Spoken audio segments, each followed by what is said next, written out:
today I want to teach you a really, really powerful concept that will actually help you handle your emotion, not like a alpha bravado that pushes through everything, right? It just doesn't work like this, you know. Maybe it works short term, right? But eventually you burn out, you know, the emotion keeps on coming back. You still feel the stress, you still feel the anxiety. It's there, right? Maybe it's a little hidden, right? Maybe it's behind your back, right? But it's there.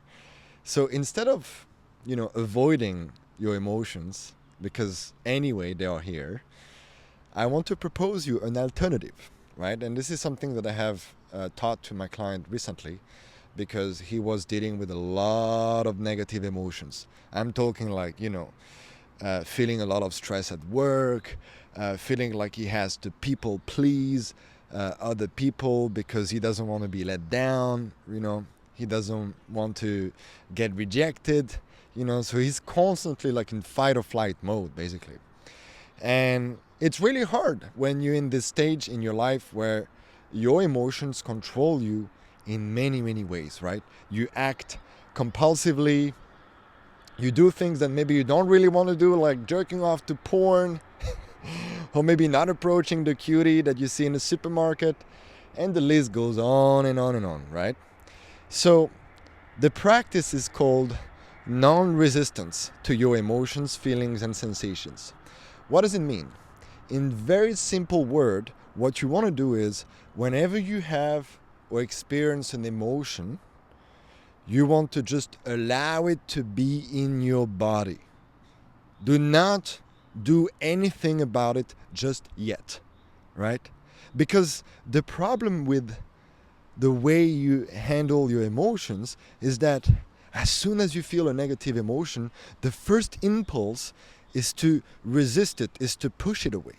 And every time you do this, it amplifies the negative emotion itself, right?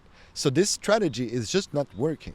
You know, no matter how hard you try to push away, to shove down your emotions, it's just going to backfire every single time, right? So instead, drop into it, right? Let it be in your body. And remind yourself that no matter what you feel, you are safe in the body. This can literally be your mantra, right? No matter what I feel, stress, anxiety, anger, depression, unhappiness, whatever the fuck you feel, you are safe in the body. And if you don't feel safe in the body, sit on a chair right now. If you're not sitting on a chair, sit on a chair right now. Put your hands on your thighs, facing like this, and feel your feet touching the ground. And remind yourself that no matter what happens right now, the chair is holding you and the ground is holding you as well. And just really feel that safety, that it doesn't matter what you feel, you're safe, brother, right? Because that can happen where you really don't feel any safety, you know, you're super overwhelmed by the negative emotion, and that's why you resist it, because it's a big threat for your nervous system, right? So you start fighting, you know, or flight, right? You start escaping, or freeze, you know, you cannot do anything. But if you remind yourself that you're safe in the body, then the emotion can just be here in the body. And the interesting thing is, when you stop resisting the very emotion that is bothering you, you will see that, yeah, maybe it will stay a little bit, but eventually it always goes away. It always does. Like, this is the crazy part, you know. You resist something that will go anyway, you know. So why would you resist it? If you deep down know that it goes away, it's not permanent. Like every single emotion, every single fear, everything, every single insecurity is not permanent. You get triggered, you experience it, but then it goes away every single time, right? And the interesting thing, and I know I keep on saying interesting thing because it's fascinating for me. The interesting thing is, it doesn't stay too long, this negative emotion. And the less you resist it, the more it flows like a river, you know. Because when you resist it, it's like you put rocks on the river. You're trying to break the flow of the emotion, right? The emotion is the feminine, it's just trying to move, right? And if you don't allow your body to be the perfect receptacle, I think that's the right word. I'm not English, so please correct me if I'm wrong. If it's the correct receptacle, then it just passed through. And that's it. Then no big deal, right? You feel the negative emotion for maybe, I don't know, 5 minutes, maybe 2 minutes, and it's gone. And then you can come back to your center. And actually, even if you feel the negative emotion, you're still in the center, right? But you feel more harmonious, right? You feel more relaxed, more at peace. And then you can continue with your life. You can meet that beautiful woman, maybe. You can continue that project that you're doing at work. You can express yourself unapologetically with your friends. I mean, there's so many things that can unfold when you just process this negative emotion that is blocking you a little bit, or that is making you act needy, insecure, fearful, and all of that.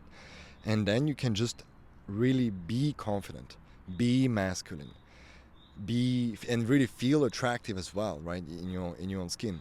And this is the interesting thing. If you want to master your masculinity, you also need to master your feminine, right? Because mastering your emotion is an aspect of the feminine, right? You're learning to dance with the flow of life, of what is going on in your body, right?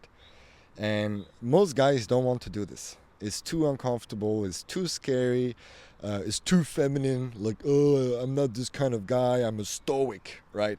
I'm an alpha. But you cannot truly be an alpha if you haven't mastered your emotions. You cannot, because then you're just a slave to your emotions. And what does it say about you if you're a slave to your emotions? You're not an alpha because you're not in control. Your emotions are in control. You get angry and you think that's alpha to do this. No. The anger is controlling you. You lost control.